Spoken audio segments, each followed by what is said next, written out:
June 5, 2025, 11:30 a.m. Three Iskander-M launchers in the Klintsy rural area of Bryansk Oblast began moving their rocket bodies into preparation positions.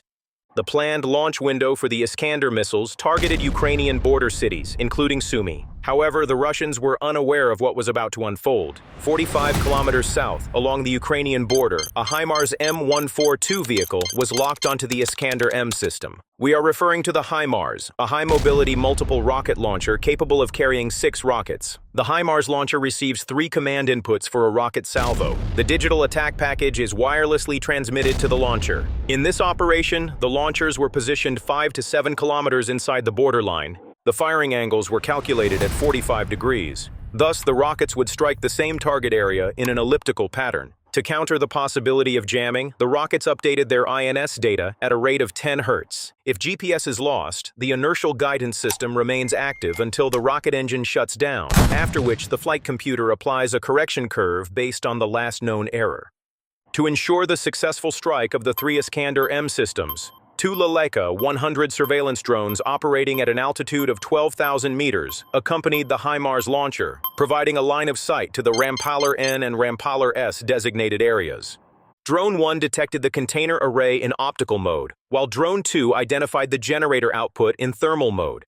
The passive RF sensor chain deployed along the border had already detected the short-period FSK data used by the Iskander launcher's command network. This data was transmitted to the HIMARS launcher. The images were shared with the HIMARS fire control tablet via a Starlink Vi-3 terminal for the area without a terrestrial fiber line. Thus, the actual ramp crew received the target coordinates directly on the M142 computer. In other words, 3 Iskander-M missiles were being tracked. The reason for such intensive preparations is that the targets are of high value. When the Iskander-M capability was activated, it could strike any warehouse, bridge, or command center up to 400 kilometers deep with its half-ton warhead. Moreover, its hypersonic speed and terminal maneuverability allowed it to deceive most air defense batteries. For this reason, the launchers had been at the top of Kiev's intelligence list for weeks. Without their elimination, facilities around Sumy, Chernihiv, and even Kiev could not be considered fully secure.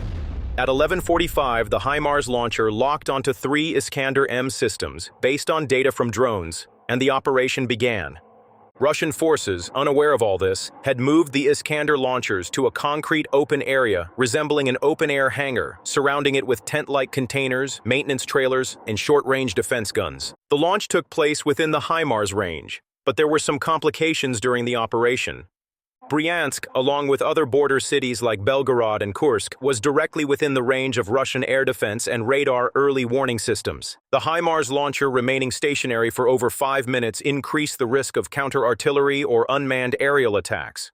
Planners therefore decided to strictly enforce the fire once, move out rule. The HIMARS launcher would move into 3 separate pre-designated positions, fire its 6 rocket payloads simultaneously, then immediately exit the asphalt and retreat to the rear. Empty rocket casings would be replaced with new ammunition before dawn, and the same scenario would be repeated over the following days. The choice of midday for the attack was no coincidence. The Iskander-M launchers, located within the full range of the HIMARS missile system, 45 kilometers away, were practically open targets during the daytime while preparing for the attack. This is precisely the biological weakness that Ukrainian military planners sought to exploit. Additionally, the light breeze of the summer night created low-level thermal interference, enhancing temperature contrast on drone cameras, while radar frequencies operated more reliably due to low humidity. In short, the region was ideal for both optical and electronic intelligence in the summer heat. The first sign triggering the activation process appeared on the passive listening antenna of the BRDM-2 reconnaissance vehicle along the border. The radio sensor mounted on the vehicle's body had intercepted short-period data packets emanating from the Iskander camp in the forest. These packets were routine test messages exchanged between the launcher control computers and did not interfere with any other systems in terms of frequency or duration. This meant that the launchers were active at that moment and were likely preparing for rocket launch. Perhaps the Iskander-M systems were about to level 3 different cities in Ukraine. Until confirmation arrived, Ukraine's HIMARS launcher remained silent in a secluded thicket, waiting under its camouflage net. As soon as the BRDM reached sea level, the code word was transmitted to the situation room. The hive is full. As soon as the signal was given, the screen in front of the drone operator went dark, and a thermal map resembling a delta wing appeared. The crosshair was pointing directly at the center of the camp. When the GPS coordinates were entered into the attack computer, the HIMARS launcher activated with icy discipline. The launcher would remain concealed, preventing Russian counter-battery fire from hitting it with a single salvo. According to Ukrainian commanders, the plan was seamless, but it was impossible to remain calm without hearing the thunderous roar of the missiles lifting off their launchers. Everyone was likely thinking about the sudden bright line that could come from a Russian Pantsir or Buk battery. The HIMARS launcher retracted its automatic loading hook, with 6 GMLRS missiles lined up in front of the rail, and the digital guidance update was complete. The most popular version of the GMLRS is the M31A1, with a 200mm diameter, a minimum range of 35 kilometers, and a maximum range of 70 kilometers, using an INS GPS guidance system.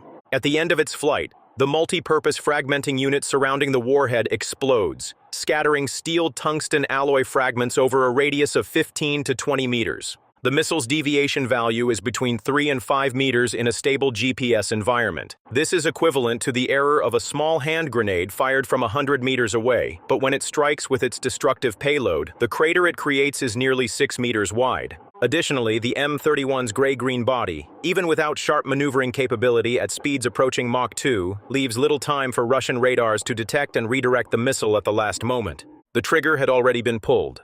The HIMARS launcher suddenly emitted a short, loud noise resembling the sound of a massive engine brake, followed by the firing of the 6 rocket casings within seconds. As the 6 rockets ascended into the sky, the launch camera's countdown reached 0.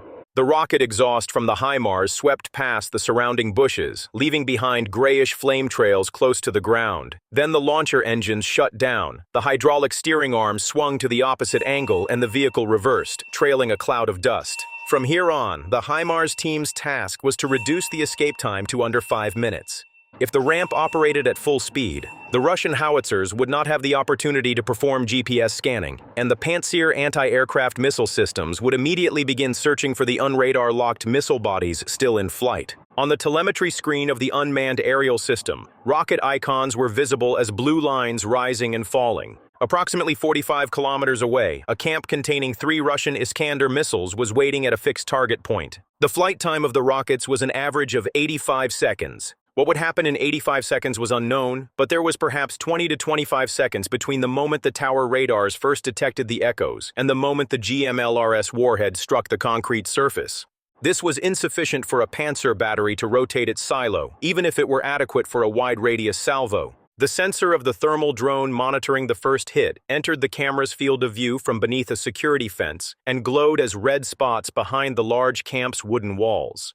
The first Iskander launcher parked on the northeast side of the camp had its ramp at an angle of at least 30 degrees, likely conducting alignment tests from a bunker. So, as Ukrainian cities were about to be hit by this Iskander missile launcher, the HIMARS missiles finally reached their target, and the M31 warhead struck the left inner side of the rubber track, hitting the lower chassis. This impact caused the reactive explosive warhead to first penetrate the unprotected fuel line and then the engine block. As the fuel ignited, the massive metal hull, along with the prism-shaped cover on top of the tank, was propelled into the air. At the same moment, all the front windows of the cabin shattered inward and the external power generators belched smoke. Before the echo of the first flash had faded among the tree shadows, the second hit struck the command truck located 200 meters behind the launcher. The truck's cargo walls were made of thin aluminum sheet metal, offering no protection against the explosion. The cargo compartment roof was sliced open from above, and the VHF antennas turned a deep orange as they burned. The third rocket struck just behind the air defense system set up at the convoy's entrance, embedding thousands of tungsten fragments into the metal panels of the ammunition container. The palletized crane carrying ammunition to the Iskander ramp was stopped by shrapnel, which tore off its pallet teeth. The next salvo targeted the center of the camp. This was the area where maintenance pits, radar calibration test boxes, and generator fuel drums were located. When GMLRS fragments pierced these drums, the diesel fuel inside erupted into a flaming cloud, creating a second chain of fireballs in a matter of seconds. As the camp was engulfed in a cloud of dust, rockets continued to rain down on the target. A high-resolution camera showed a rocket landing in an area filled with pine cones, then cracking open like dry wood and shattering its body into pieces. The explosion process lasted less than 5 minutes. By the time the echo of the last shell hitting the ground faded after 2 or 3 seconds, the entire camp was shrouded in a dark cloud of smoke. 3 Iskander-M systems had also been hit by HIMARS missiles. Meanwhile, the Russian S-300 radar detected that the launchers were no longer in the firing zone.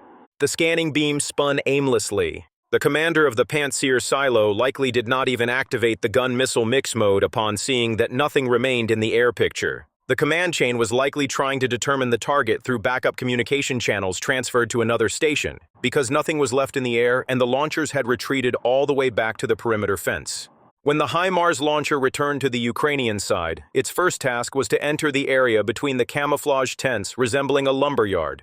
In other words, after the Iskander launchers were destroyed, the HIMARS battery had already left the area and escaped becoming a target. The crew opened the locked electronic box, reset the rocket counter, and attached the rocket loading cranes to new pods. The loading process took only 2 minutes, and the hydraulic lifting capsules were seated in the cabin without stopping the engines. When the field commander said, "All clear," everything was actually finished. The ramp had entered and exited the firing line, spending nearly 20 minutes on the front lines and leaving visible and invisible traces within range.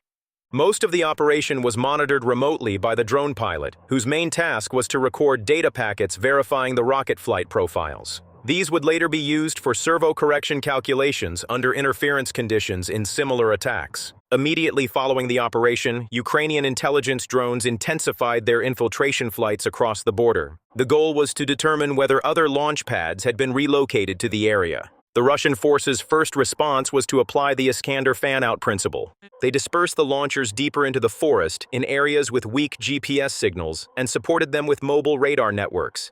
However, this move alone was insufficient to fully convert the range advantage into certainty. The HIMARS launcher could still create the same impact effect at the same point without crossing the borderline too far. Russian command therefore considered additional measures, such as integrating signal jamming antennas into the carrier launchers instead of maintenance teams, generating fake coordinates based on GLONASS, and using smoke generators to block the radar optical corridor. For the Ukrainian side, the elimination of 3 Iskander-M missiles represented a strategic gain that surpassed the morale threshold. Thank you for watching.